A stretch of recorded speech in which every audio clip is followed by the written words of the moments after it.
Assalamualaikum warahmatullahi wabarakatuh. Halo teman-teman semua ya. Kenalin aku Mas Fatin Puan dengan NIM B91219109. Kembali dengan video kali ini aku masih membahas tentang materi keprotokolan.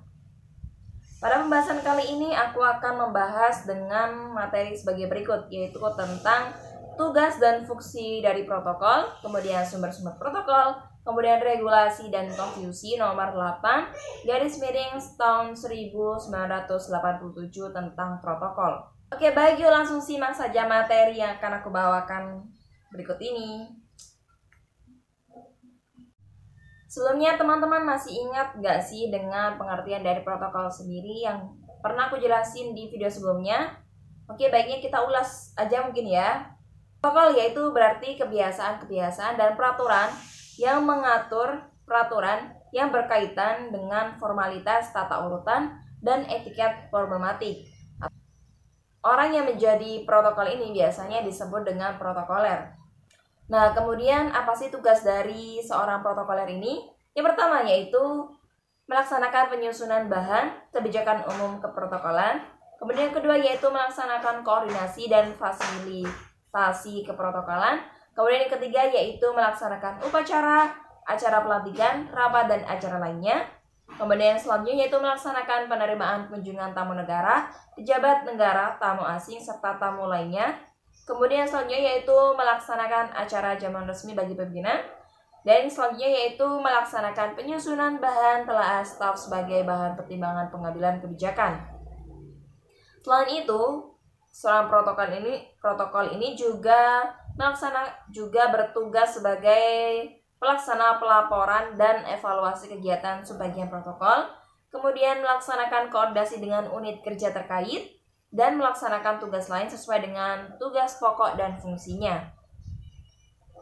Dalam pelaksanaan tugas-tugas seperti yang disebutkan tadi, petugas protokol ini harus mengacu pada aturan yang sudah ditetapkan sebagaimana tercantum dalam undang-undang tentang keprotokolan di atas yang sudah aku sebutkan tadi.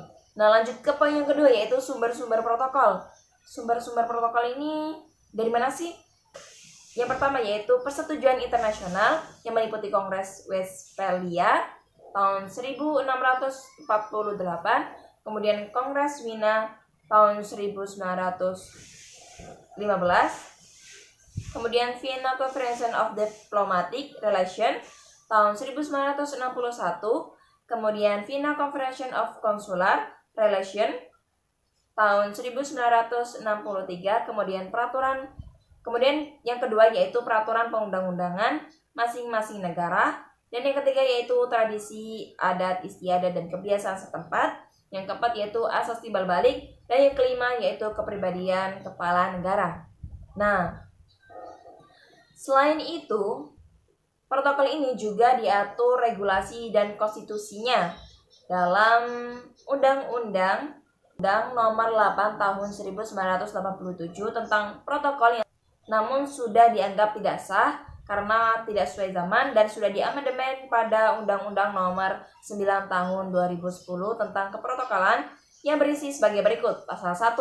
Dalam undang-undang ini yang dimaksud dengan keprotokolan adalah serangkaian kegiatan yang berkaitan dengan aturan dalam acara kenegaraan atau acara resmi yang meliputi tata tempat, tata upacara, dan tata penghormatan sebagai bentuk penghormatan kepada seorang sesuai dengan jabatan atau kedudukan dalam negara, pemerintahan, atau masyarakat.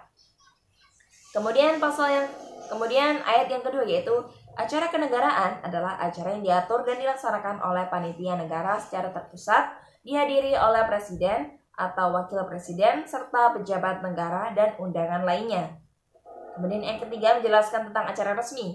Acara resmi adalah acara yang diatur dan dilaksanakan oleh pemerintah atau lembaga negara dalam melaksanakan tugas dan fungsi tertentu dan dihadiri oleh pejabat negara dan pejabat pemerintah serta undangan lainnya.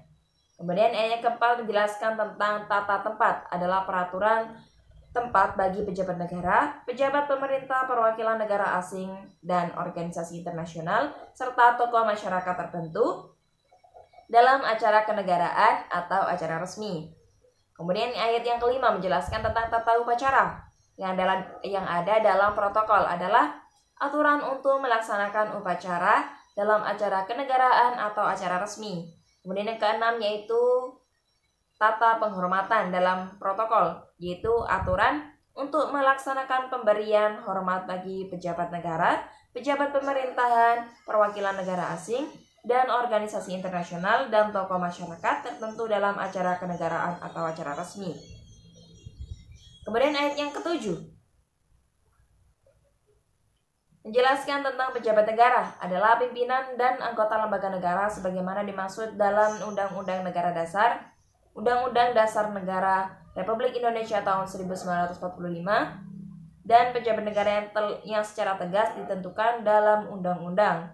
Kemudian yang ke-8 yaitu pejabat pemerintahan adalah pejabat yang menduduki jabatan tertentu dalam pemerintah baik di pusat maupun di daerah.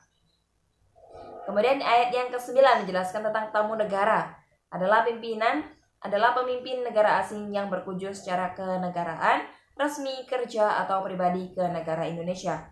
Kemudian ayat yang ke-10 menjelaskan tentang tokoh masyarakat tertentu adalah tokoh masyarakat yang berdasarkan kedudukan sosialnya mendapat peraturan keprotokolan.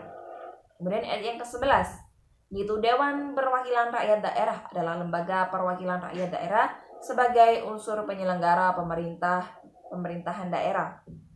Demikianlah pengertian protokol, protokoler, dan keprotokolan serta pengertian hal terkait menurut Undang-Undang Nomor 9 Tahun 2010 tentang keprotokolan yang sudah disesuaikan dengan undang-undang sebelumnya yaitu Nomor 8 Tahun 1987 tentang protokol yang sudah tidak dianggap sah pada zaman sekarang. Oke, baik, cukup itu yang bisa saya sampaikan pada video kali ini. Kurang lebihnya mohon maaf dan terima kasih banyak sudah mendengarkan. Sampai jumpa dan wassalamualaikum warahmatullahi wabarakatuh.